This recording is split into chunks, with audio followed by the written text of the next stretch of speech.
Hello বন্ধুরা, তোমরা সবাই কেমন আছো? আশা করি ভালো আছো। আমি কল্পনা। তা আজ আবার একটা রান্নার রেসিপি নিয়ে এলাম। তা আজকে বেশি কিছু করব না। তা তোমরা এরকম করে খাও কিনা অবশ্যই জানাবে।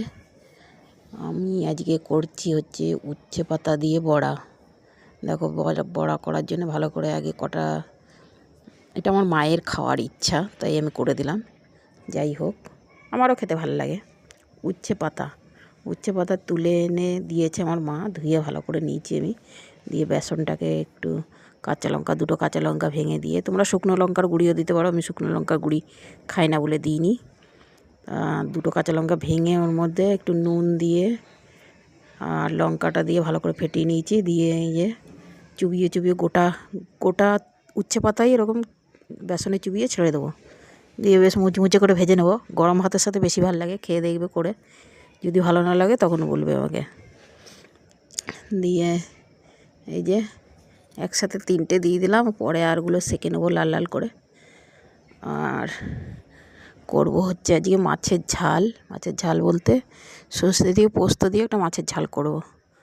তার জন্যে কালকে এনেছিলাম হাটের থেকে, আমাদের এখানে হাট হয় রবিবারে।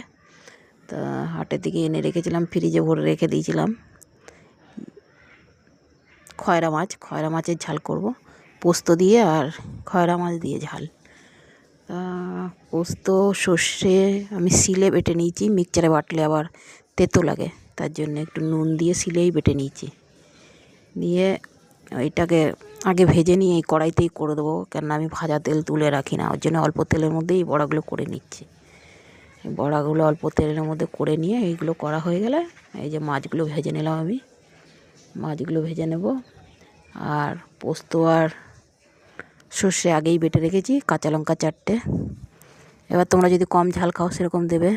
আমার অল্পই ঝোল করব, তার জন্যে মানে গা মাখা ঝোল হয় যাতে, তার জন্যে সেরকমই আমি অল্প ঝোল দেবো, সেরকম আমি পোস্ত আর বেটে নিয়েছি।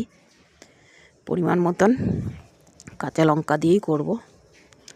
তাই এবার এই যে কড়াইতে দিয়ে দেবো জিরে ফোড়ন দেওয়ার পরে ওই তেলের মধ্যেই দিয়ে দিলাম, মাছ ভাজা তেলের মধ্যে দেওয়ার পরে ভাজা হবে যেই, তার মধ্যেই আমি দিয়ে দেবো নুন হলুদটা দিয়ে দেবো।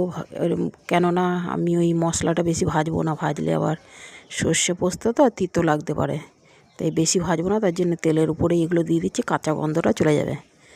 শর্টকাট, খুব তাড়াতাড়ি রান্নাটাও হয়ে যায়। পোস্তটা ঢেলে দেবো, মাছটার মধ্যে ঢেলে দিয়ে বাস নামিয়ে নেবো। খানিকক্ষণ ফুটিয়ে মাপ মতন জল দিয়ে দেবো, বাস আর কোনো কাজ নেই।